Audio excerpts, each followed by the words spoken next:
Something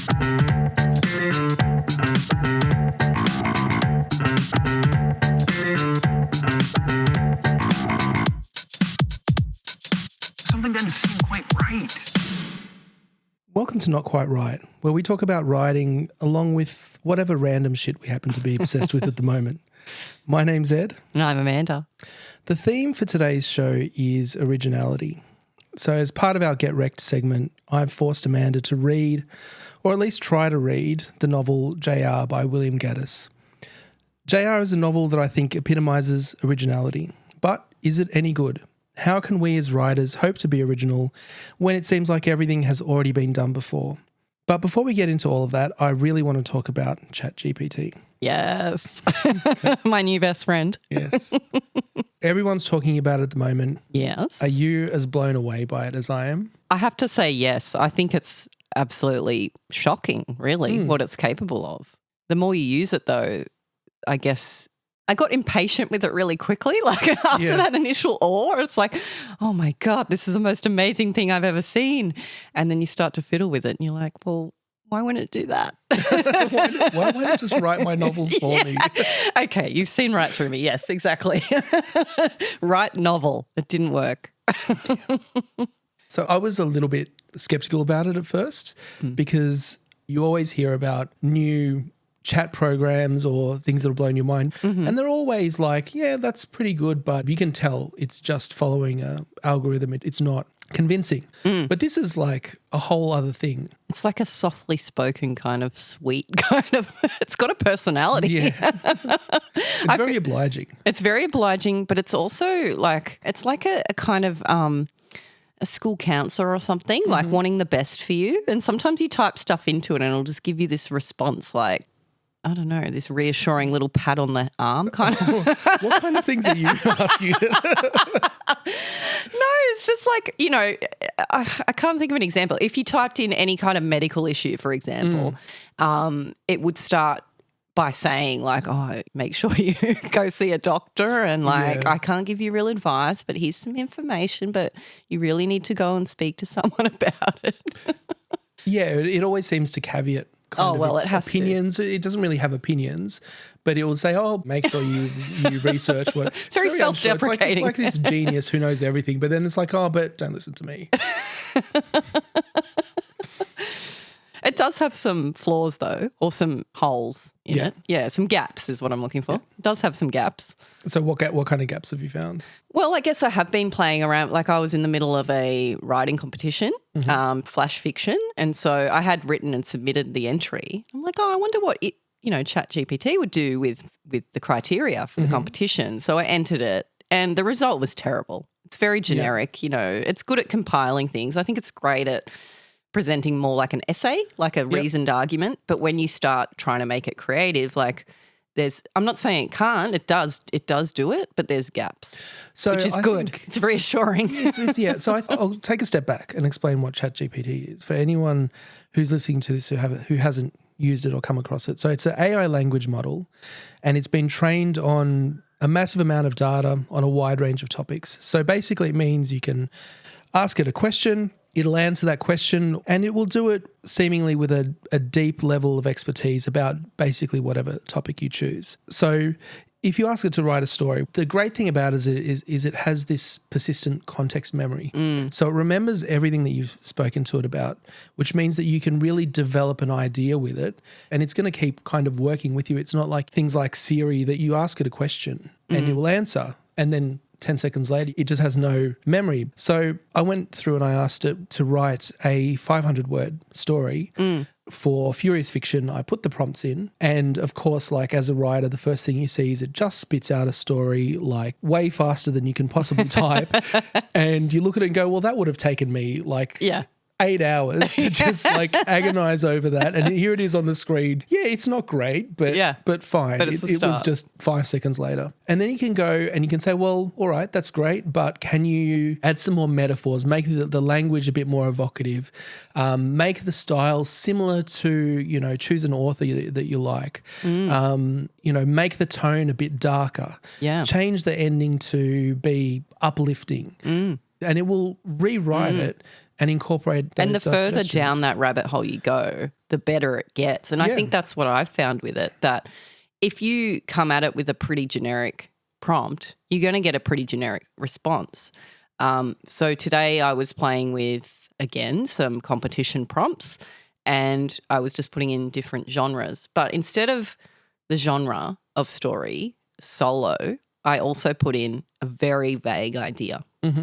So I'm doing the New York City Midnight microfiction competition at the moment, and at this stage I didn't know what genre I was going to be given for this round of the competition.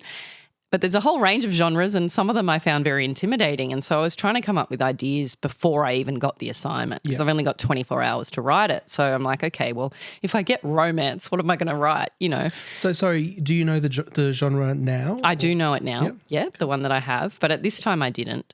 And so one of the genres that was possible was political satire. And I'm thinking, my God, you know, and it's an American competition as well. And so I'm not as familiar with Do you know why they chose that? It's because ChatGPT won't do politics, so you can't use it. Well, I don't intend to cheat. I was just playing around with it. But anyway, I came at it, instead of just saying, you know, write a 250-word story with political satire, I came at it with an idea, and I said, okay, political satire, but it's a horse race is a metaphor for the election. And in the end, the horse gets shot. That's what I came up with an entire plot that made perfect sense for that scenario. And if I had just said political satire, would have come back with some real generic, like, mishmash of things. But because I gave it something to work with, I felt like the result was better. And I think that's how it works. So I feel like the more you put into it, the more you get back. But it's really just like Google on steroids, and I'm using it for everything now. So I've got a lemon tree. It's never produced fruit. It's bothering me. It's growing beautifully, but it's never produced fruit. And I find it really hard to Google that, because you're reading some blog post, you know, about lemons. It's like, all I want to know is, how do I prune it? You know, why is there no fruit?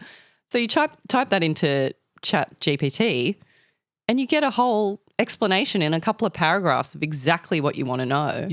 And again, you refine the question. Okay, but I'm in Australia. You know, when's the best time to prune? You know? and it's coming back with that. And you don't have to trawl through ads for a start at the moment. Yet.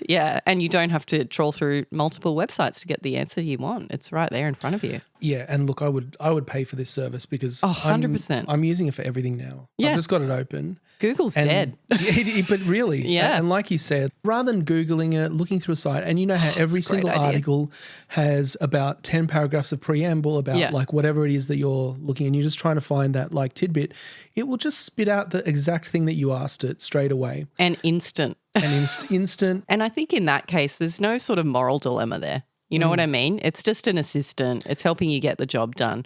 I do think it's going to make a lot of jobs either obsolete or so efficient that they're going to need far, far fewer employees to do them. And interestingly enough, Andy, my husband, was telling me that it kind of works for coding too. Oh, absolutely. Yeah. So in fact, I saw a video on Instagram of a guy in a job interview for a developer position. He's getting asked all these questions and he's furiously typing the questions into ChatGPT and getting his responses. And at the end, the interviewer's like, oh, so how long have you been working with C#? Yeah. It's like, what? So, I mean, we're singing its praises here. And I think what we're trying to say is that we welcome our new AI overlords. But at the same time, I am frightened and I don't know how to feel. Like it's exciting, but it's also alarming. You know, we've seen what the internet has done for the world. Like we've sort of got a little bit of experience now in what technology can bring and the good and the bad sides of that.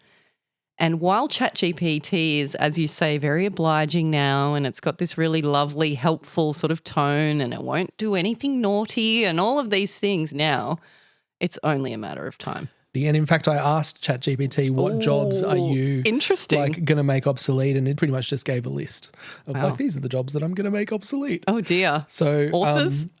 That was number one, was writers and copywriters. Oh dear. But I don't think ChatGPT itself is going to make writers obsolete. It's a really great tool. But down the track, its successors are going to get more and more powerful. Yes. And I mean, it's amazing already. And to think if this is sort of the initial introduction to the world, where it's headed. You can't see a limit to it. You know what I mean? When you use it, you just think, okay, it's not doing this right now. For example, it's not being particularly creative right now, but I don't see why that won't change. Yeah. You know, I can totally see it becoming more creative. The whole point of this exercise, giving it to us all for free, is to teach it how to be better at what it's doing, and it's learning all the time. And this is the thing, like there's this whole sort of moral dilemma with using it. And of course I'm not going to get it to write a competition entry for me. So you said a moment ago that, you know, you wouldn't cheat and use ChatGPT. But this is what I was going to say. Like I already use technology in my writing all the time. So a very simple example is right click, synonym. I'm sick for the synonym, right?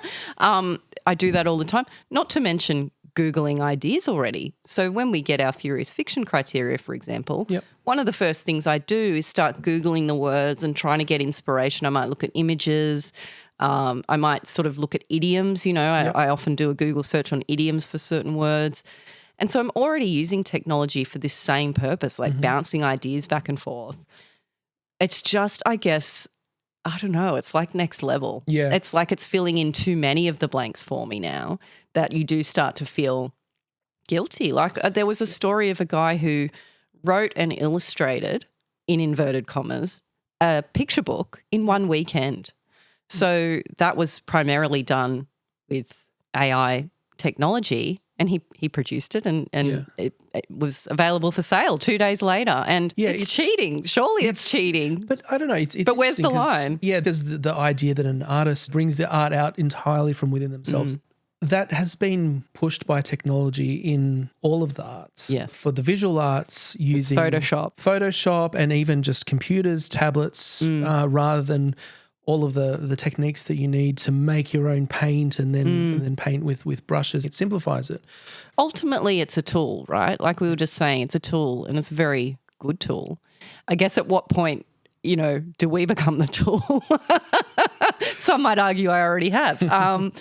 But, you know, like what percentage are we willing to sort of allow the technology to do on our behalf? And I think probably visual arts is a good example because, you know, we are allowing the technology to take on a huge part of that. Yeah. However, the creative concept still seems to be with the person who's doing the creating, I feel. I mean, if we're excluding AI in that conversation too, if we're just talking Photoshop and other tablet drawing tools and all that sort of stuff, I feel like you've still got to be a good artist, a graphic artist, to be able to produce something beautiful with that.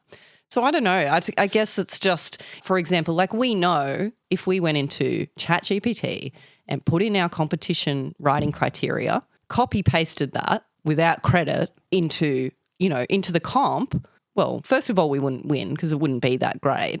But if we did by some miracle win, we know that's wrong, right? So at what point does it become beyond just being a tool? Definitely. I think if you just take an output of a computer and say, I did it, and you did it. But yeah, well, we accept a little bit of technological assistance in kind of every field that we work in. So, why wouldn't we here? And I can imagine scenarios where, for example, a person wants to write a novel and they're great, like maybe they're a science fiction or a fantasy nerd, for want of a better word, and they have some great ideas for a world and they imagine how everything kind of fits together and some characters who might live in that world and the themes they might want to explore, but they're just not a writer. You could go to ChatGPT with the ideas or whatever its successor is and use it to help you write that, and just using natural language say, well, okay, change this, change that, and come up with something that you could never have written yourself. But would you wouldn't publish that without credit, I feel. Like, I guess we're talking about a very unique period of time here, and I feel like my attitude on this is going to completely shift. I feel like our children's attitudes on this are going to be completely different to ours, and it's just going to become accepted. Right now, to me, it's new in the writing world to have something produce at that level. Yeah. I guess it's this like you feel like people are going to hide behind it almost, and that you won't know what's true and what's human and what's not. And I don't know why that matters. Yeah, it just feels like it does. And it probably will become to a point like with music, like with visual art, where you just know and you don't care. It's like, of course they did that in Photoshop. That's the tool you use if you want a good result. It could end up being the exception. Like you might hear, oh, this was all written, without the use of assistants, and you'd be like, oh, well, why do they bother with that? Why would you bother? It'd be so much better if you just, we look at, even it just occurred to me, and this is, I guess, an illustration of how much technology takes over our lives, but it just occurred to me, well, the use of computers alone to write, which I write almost exclusively using a computer. I don't bother handwriting, mainly because I can't read my own. Same. But even that, like the editing capabilities, not just of the automatic editing that the software provides, but also your ability to edit yourself without having to retype an entire page on a typewriter, for example, or rewrite by hand in pen and ink. People of the past would be shocked and think, well, that's cheating. I would have loved that. That would have made my life so much easier, and my book might have been better because I left that whole bit in because I couldn't be bothered retyping it. I just couldn't deal with it. So, I do think, like, as much as I'm in this hesitant phase right now, I'm pretty open-minded about this stuff. I know it's coming. I feel like you've got to ride the wave or you're just going to get dragged under. But like, I'm still not ready yet to kind of accept that someone's just going to pass it off as their own work. Yeah. If they're largely using the software. Like, use it for sure as a bouncing back, as a writing tool. But there is a line somewhere, I don't know where I would think that's cheating. So I got my prompts for the next round. I got through. So I got congratulations. Through. Thank you. Top 4 out of 10? Well, yeah, so there was something like 150 groups or something like that. And the top 10 from each group goes through to round 2. And it's 3 rounds in total. So I'm through to round 2, and I'm very delighted to inform you that my brother did not make it through. He missed out by 1, unfortunately, which is a real bugger. He wasn't in the same group as you were. No, he was because not. Because that would be amazing if you were the one who knocked him out. If I was number 10 and he was number 11, amazing. No, so we can't actually I didn't technically beat him, which is frustrating. But you're still better than him. That goes without saying, so that's fine. But yeah, so I got my new criteria and my new genre, and here I am freaking out. I'm going to get romance, I'm going to get political satire, or worst of all, I'm going to get sci-fi, and I'm not going to know what to do with it. But I got drama. That is pretty open. It's very open, and it's what I do. That's, I guess, like what I would call my style of writing out of the genres available, a cross between drama and comedy, I guess. But yeah, I got drama, and so I'm in group 1, and we have to use the word deem, and the action of tucking in a shirt has to occur within 250 words. And I've got 24 hours, and I've already burned about 6 of them. So here we are. Yeah, those are very loose kind of prompts. You can my really favorite fit them into kind. any kind of story. Do they give you a definition of the genre? Like, what are the elements of that genre? They do. So well? each genre is explained, and they give you because otherwise you could really mess that up. Well, one of my Twitter buddies unfortunately got disqualified in the first round, very frustratingly. I think she said she sort of alluded to the action rather than it happening. So the action didn't actually occur within the story, and they do make it clear that it needs to occur. But in other competitions, Furious Fiction, they can be quite lenient on the criteria. And you feel like sometimes, well, I'm going to take creative license. Like, here I am to be creative, and, I want to show you what I can do, and you get shot down for it. So that's pretty rough. But, yeah, I'm taking the criteria pretty literally, just in case. Okay, so drama and 2 prompts and anything else, anything goes, basically. Anything goes. And 250 words. Yeah, so it's not much. All right. So have you got some ideas you want to talk about? Well, I've actually written my first draft already. Wow. I had an idea. So like I mentioned earlier, I was working with ChatGPT and trying to come up with just some general, like just to have something in my mind so I didn't freak out if I got some of these genres. I was doing that for a while and having some fun, and then we had to go out. And just as I was going out and getting in the car, and a completely random idea came into my mind. And I thought, I'll save that, because it was more of a dramatic idea. And I'm like, well, I won't get that genre because that's my fave. So I definitely won't be getting that.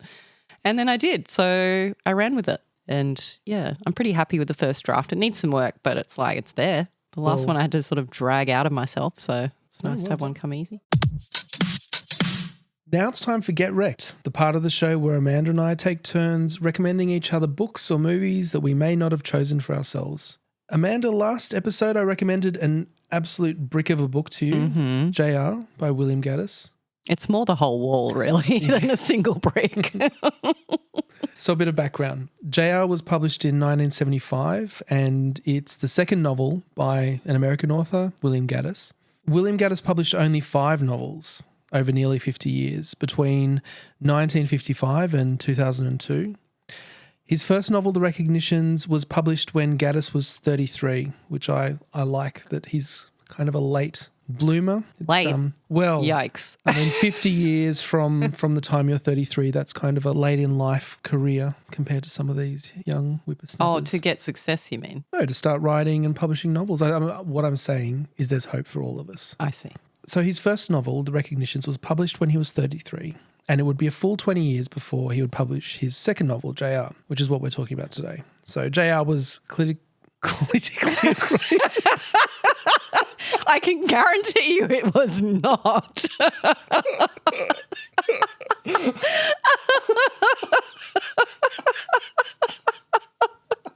I think you're confusing the moans after people were reading it.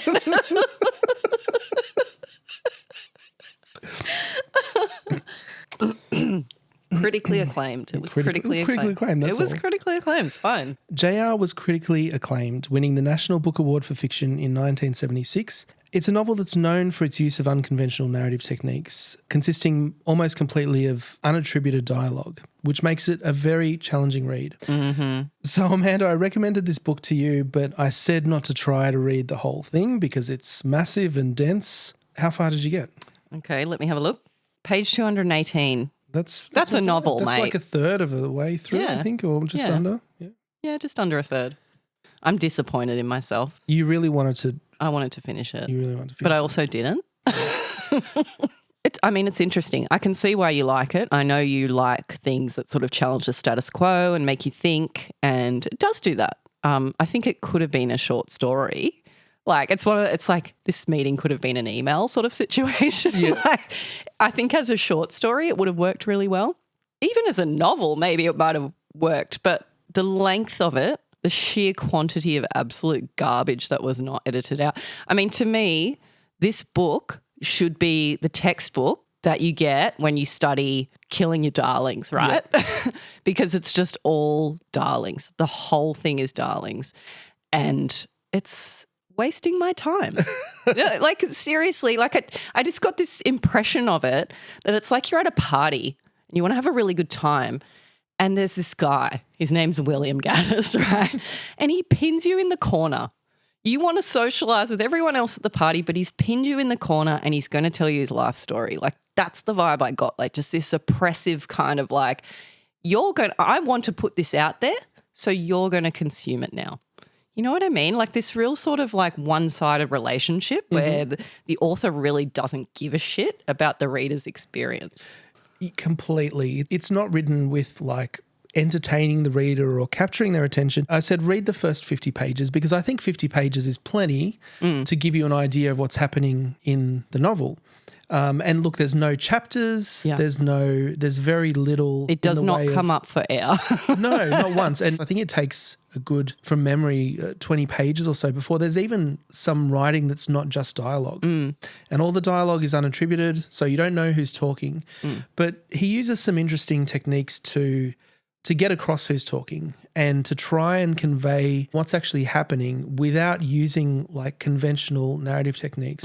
So I think of it as a novel that's written with kind of a lot of the tools that a writer would use just taken out of the picture. Like what if you can't write, said John, so you don't know who's saying it, and you can't describe what's happening. So you have to get everything through in dialogue. And to do that, sometimes he uses different little vocal tics, little quirks of speech that will get across who's speaking and the context. And there are little bits of just description in there, but they're very few and far between. So it's very different to just a traditional narrative. You're saying like read 50 pages and you'll get an idea of the book, but I'm over 200 pages in. I've read the blurb on the back. It's supposed to be about money and greed, and this character JR is a boy, and I gather that this boy like becomes this kind of like expert in the stock market or something like that, and he's committing fraud and doing all these things and manipulating the markets, and like that's the impression I get of what's going to happen. It hasn't even started yet. You know, I'm 200 pages in and he's only just gone to the stock exchange and seen it for the first time and had his first taste of it. Like, when do we get to the actual plot here? Yeah. And maybe, you know, some of these threads are tied up later, but there is just so much in there that does not need to be in there. And I think there are some clever things, like you were talking about how he uses different vocal tics or whatever to sort of imply who's speaking. And that's great. And at times you sort of go, oh, yeah, that was a bit clever. And there's some humour in there. Yeah. And it's that kind of read between the lines sort of humour that you get. And you have to be concentrating because it's pretty easy to get lost in this book. So when you do pick up a bit of humour, it's like this major relief because you've just invested in the past 50 pages and finally there's a little bit of a joke for you. But, yeah, I really feel like all of those techniques, while clever, it's just a wank. Like, I'm sorry. Like, you have had no respect for me as a reader to go through and edit out all that stuff that didn't need to be there. I'm just supposed to figure it out for myself, like what's important and what's not. And I don't think that's as clever as he thinks it is. Do you know what I mean? Like, there's experimentation and I applaud that. I applaud taking a different approach and the idea of unattributed dialogue. Like, that's interesting. It interests me. I'd like to see it, how it's done, explore that. But there's a point at which you go, well, now you need to still produce something out of that. But, I mean, it's won prizes like for what? I don't know, just for daring to not attribute it dialogue. It doesn't have a lot else going for it as far as the first 200 pages are concerned. Yeah, so this is one thing that I wondered because the history of William Gaddis, as I said, it's his second novel. It was written 20 years after his first novel. So his first novel is The Recognitions, which is one of my favourite books. It's even bigger and more dense, right, than JR, but it is written in much more of a conventional style from the point of view of just the writing, like it's written conventionally. So JR kind of abandons that completely. He's just throwing everything out the window. So everything that you know about writing is pretty much gone. Like, if you look at a rule like try to limit adverbs, I mean, this doesn't even apply. It's in a different galaxy in terms of what it's doing. Just the broken speech. You know, when you speak to someone, there's all these hanging sentences. There's all these things that are left unsaid. This book really leaves all that stuff there. It does. It doesn't edit out any of the ums. Yeah. So I wonder if this book, having won the National Book Award, which is like a top 5 literary prize, could that have happened just on the merits of this book without having the previous book acknowledging the capability of the writer and then the writer coming back and saying, hey, let me write something that throws out all the rules? Would it have been recognised that this has something without that being there? And I think about also like James Joyce writing Finnegan's Wake, which is even more unintelligible than JR because the words are made up. Like the words are completely made up. It's an invented language. Let me guess, that's on your list for me down the track. I'm not going to agree with that. But if a complete nobody who hadn't demonstrated any skill or talent before that had come out with that, would it have received the same? I feel like if anyone had come with a story like that who wasn't a white middle-class man, you know, they would have been locked up. Like, I do feel like there's this element of privilege. There's this element of arrogance in it of like, I want to do this, so I'm going to do it, which I respect on its own. If you want to produce a piece of art, absolutely, if that's in you and you need to communicate that to the world. But this is a one-sided conversation. This is not a communication. This is like a projection. I'm just going to put it out. You know, I don't want to know what anyone thinks back. It's very, it's a monologue. It's all about dialogue, but it's a monologue from him, I feel, and I find that oppressive.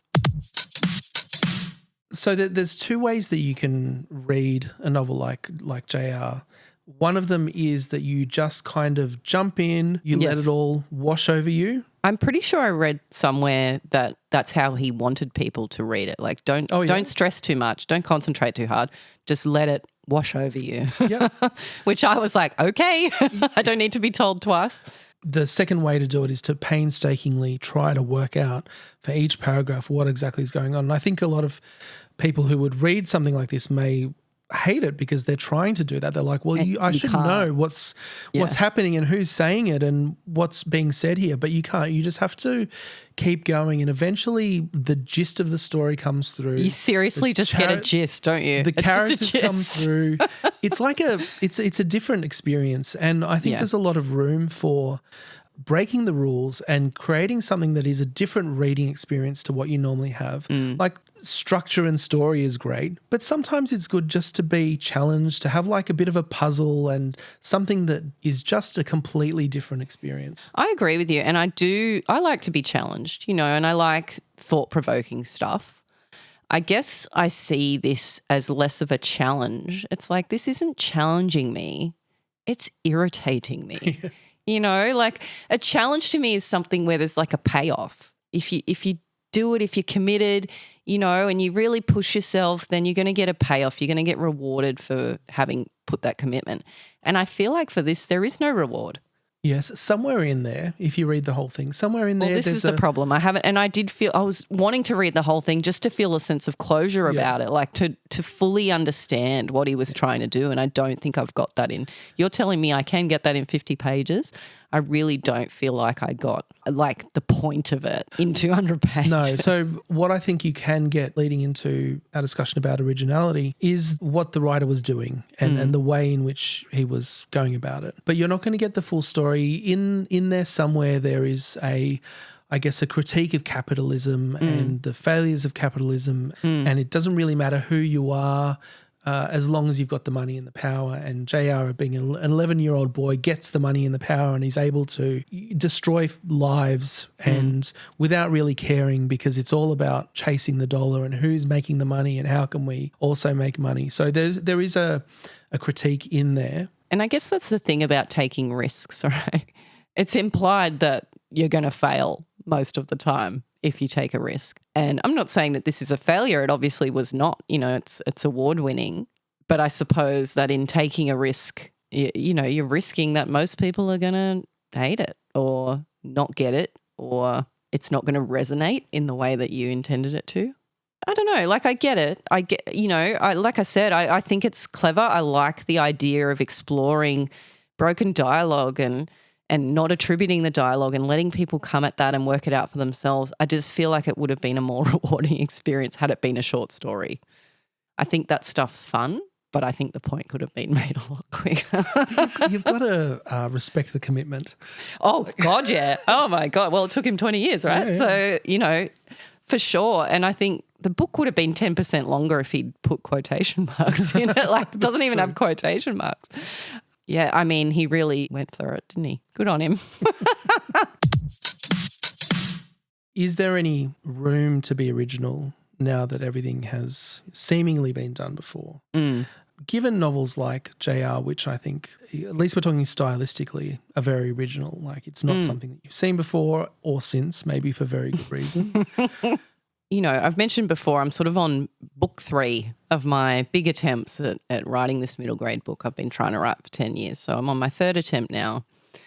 And first attempt was just very much like uninformed, uneducated. I'm a reader. I've never really learned how to write a novel before, but I'm just going to have a crack at it. And I went for it, and it failed to meet a lot of the sort of conventions that I've come to learn about because I didn't know what I was doing. And it suffered for that, absolutely. You can look back at it now and think, it would have been improved by adhering to those rules, basically. So with book 2, I was very determined to make it original. That was, I don't know why, but I guess it's a preoccupation of writers. I felt to myself, I've got to put something new in the conversation. Otherwise, why am I here? And so I became obsessed with, although I was quite comfortable writing in the 3-act structure and to that same sort of classic style, I was obsessed with writing like non-predictable characters, trying to come up with, like trying to write without any middle grade tropes, trying to write a middle grade novel without any middle grade tropes. And again, it suffered for it. I feel like they're there for a reason. And if you accept them and embrace them, then your writing will be better. Having said that, if you have a good reason to deviate from a classic structure or whatever the rule might be, then go for it. You can be very successful doing those sorts of things, and some people have done it very well. And I'm always impressed when someone can do that. But I would say only do it if you've got a good reason. I mean, writing is art, right? If you are absolutely entitled to write whatever you want and put whatever it is that you want out into the world, and I guess I'm coming at it from a perspective of commercial fiction, which of course is going to be more formulaic because we know that's what sells. And we can compare it to other things and people can know they like it because they liked something else. So there's the commercial side of things, but it's also just the human side of things. Like this storytelling form has been around since well before writing even existed. And there's a reason that it resonates with us. So yeah, and I think that's what JR kind of points out, is that they're, by doing away with the conventional, the cliche, the things that have been done a million times before, you do lose, I guess, the history and the connection that people expect. A lot of the shortcuts that you can use to get across an idea in writing, and sure, you can write a story that is full of cliches and it will suffer for that reason. So I think if your objective is both creativity and readability, which is not an objective of JR, then you need to find that balance between what's old, what's expected, what's comfortable, what people are familiar with, and what is new. And what's new doesn't have to be everything. All at once. You don't have to reinvent the wheel completely. Yeah. I think it's enough to introduce innovative elements into fairly cliche stories, or combine genres in ways that haven't been done before, or at the very least just have a compelling and unique voice that hasn't been heard before. I would argue that that's the ideal situation, a situation in which you're pretty much adhering to an expectation of how a story is told, but you're introducing an element, you're introducing something that makes it fresh and new, that's a bit exciting. I'd say that's probably what really most of us are aspiring to do. And it's interesting that you bring up reinventing the wheel, because I think that's a good example, right? I feel like, we've got all these instructional manuals now about how to write. We've got courses on the subject. We've got experts who can give us advice. We've got Google that can give us advice. And it feels like it's an evolution. It's a progression. We've come to a point where we've analysed what makes a story great. And we have some of those answers. And that's not to say that they always need to apply or that you have to be so rigid with your thinking that you can't deviate from them. But they're there for a reason. And you can learn how to write a more resonant story by adhering to some of these principles. Like, for example, moving away from cliche, reducing your use of dialogue tags, or, there's little tips that you can have that might actually improve your story. And so I think it's foolish to kind of throw that all away and just act like it's meaningless, act like it's just a cliche, like that's just pop culture or something, and that's just for the plebs who don't like to think too hard. I don't think that's true. I think it's just a human element of story. There's a component of resonance that's a pretty common human experience that we all share, or that most people share, that we can tap into. Yeah. When we were speaking a couple of episodes ago about books on writing, I was thinking about JR, and I guess it's kind of, on one hand, it's a cautionary tale. Like, this is what happens when you ignore everything that you've been told. But on the other hand, it's giving you permission to do that as well. It's freedom, isn't it? It's freedom, and it's validating to people who maybe want to break with convention. It's saying you can break with convention in any possible way. Will you be successful? Probably not. You're probably going to be more successful sticking with what works. But that's, I guess, depending on what your definition of success is. So if we're talking commercial success, well, you'd be very lucky. It'd be a fluke to have commercial success with something like that, especially straight off, as you said. Without any background. But if your definition of success is challenging people, like pissing people off, getting a reaction out of people, then by all means, go ahead. And I'm just sort of thinking of visual art here as well, right? So you think of an art museum, you think of the classics, these, Renaissance paintings, that just the dappled light, and how these absolute masters of the art who spent their entire lives dedicated to this craft and what they could produce and the scale of it, these amazing paintings that you see that are just bigger than a house, Da Vinci, and Michelangelo and all these things that are so impressive. And then you see some modern art, and if you're not educated in art and you see a Jackson Pollock or whatever, it pisses you off. Just like I'm pissed off by JR, right?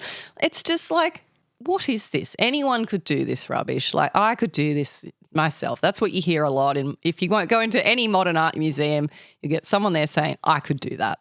And so, I don't know, there's an element of skill and elegance of mastering a craft versus, I guess, that idea of challenging the status quo and breaking a mold, making people think differently, moving away from what has always been a certain way and thinking, well, does it have to be that way, or could we maybe think about things a little differently?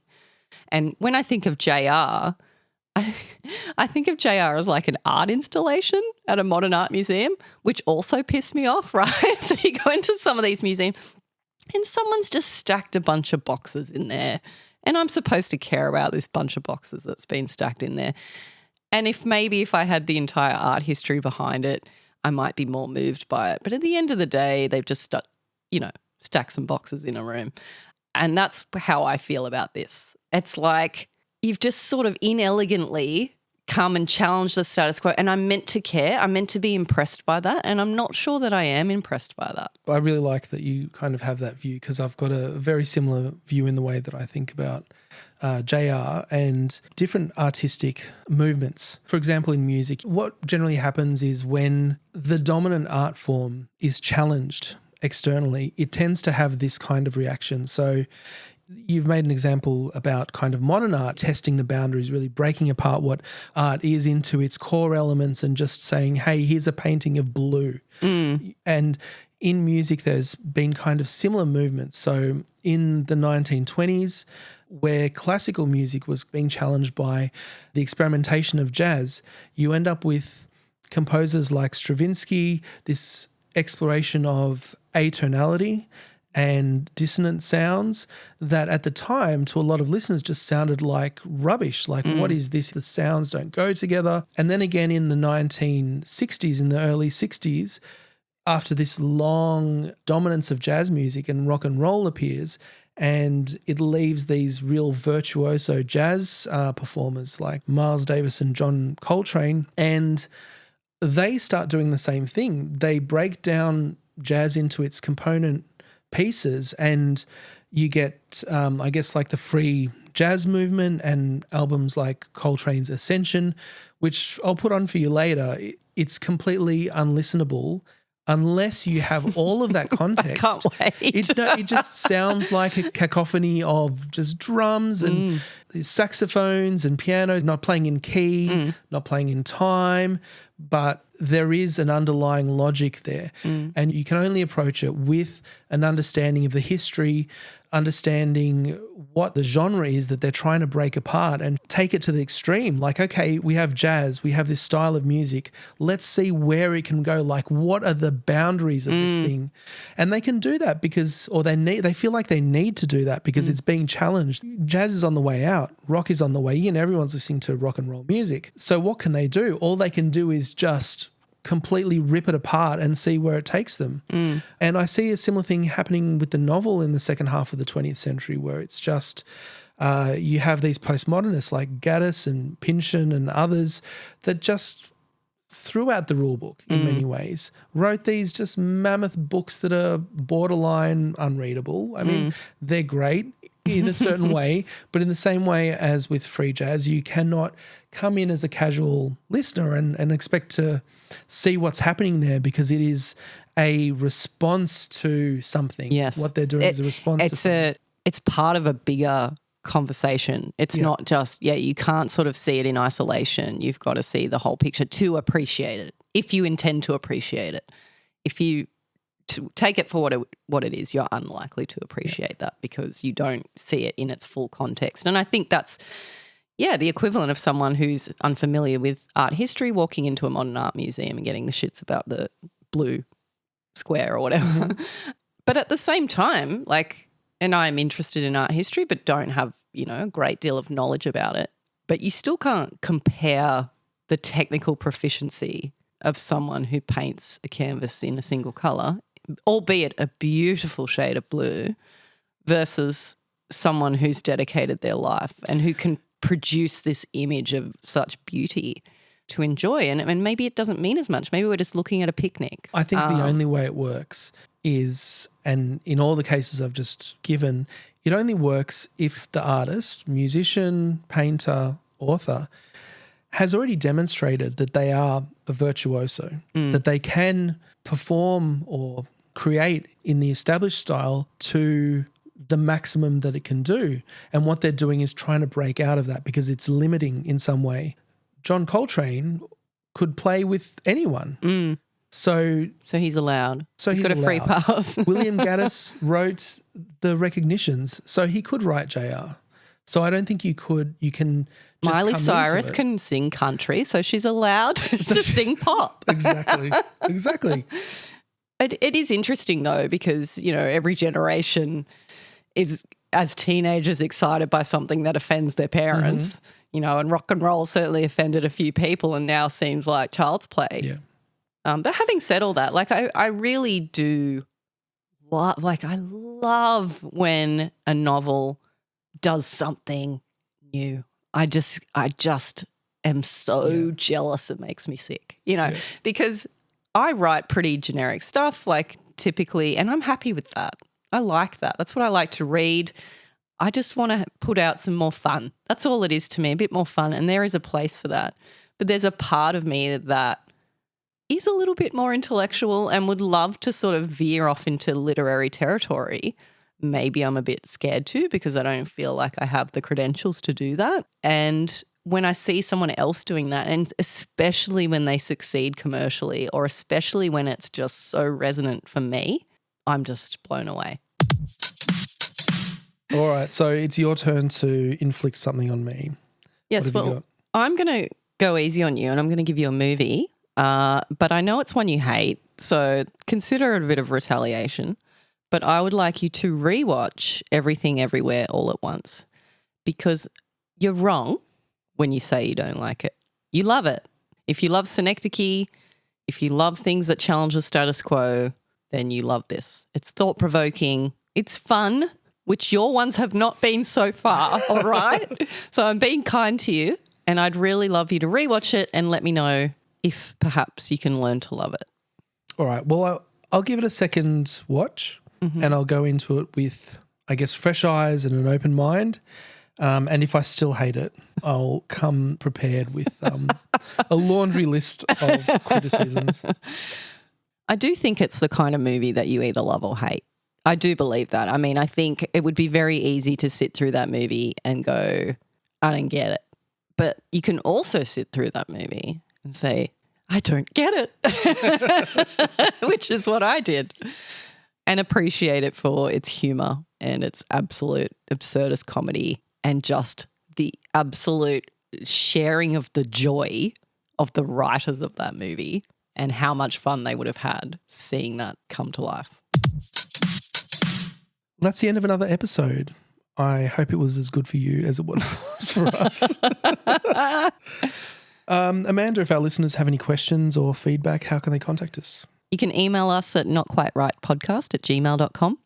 You can follow us on Instagram at notquiterightpodcast and on Twitter at NQWpodcast.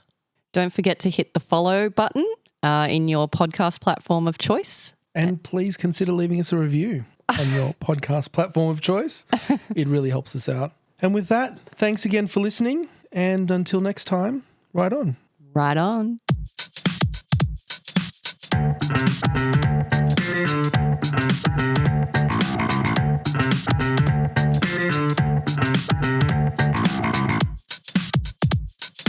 Something doesn't seem quite right. Speaking of leather, right?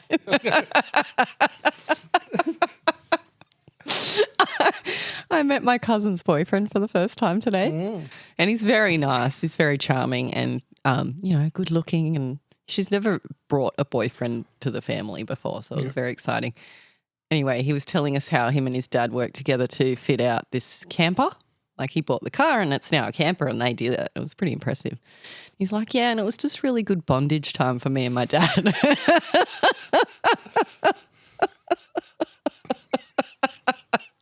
Did anyone? Oh, yeah. We're like, okay.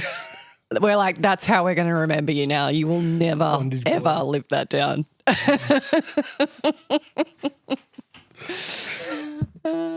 Good times.